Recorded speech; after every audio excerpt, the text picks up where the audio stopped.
গরমের সময় এই থোড়ের রেসিপিটা একবার বানিয়ে খেলে বারবার খেতে ইচ্ছে করবে। এই দেখুন কত বড় থোড়। এই থোড়টাকে এবার আমি ছুলে নিচ্ছি।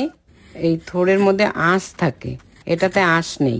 সুন্দর থোড়টা ঝিরিঝিরি করে কেটে নিলাম, ভালো করে ধুয়ে নিচ্ছি। কড়াইতে 2 চামচের মতো তেল দিলাম, 2টো শুকনো লঙ্কা, কালো জিরা।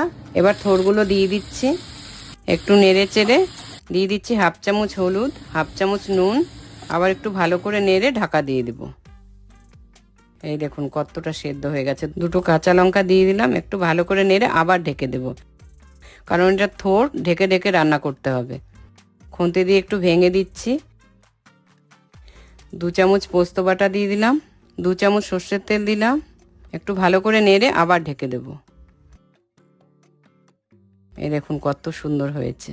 এটা গরম ভাতের সাথে খেতে দারুণ লাগে। এই থোড়টা এইভাবে রান্না করলে খুব উপকার।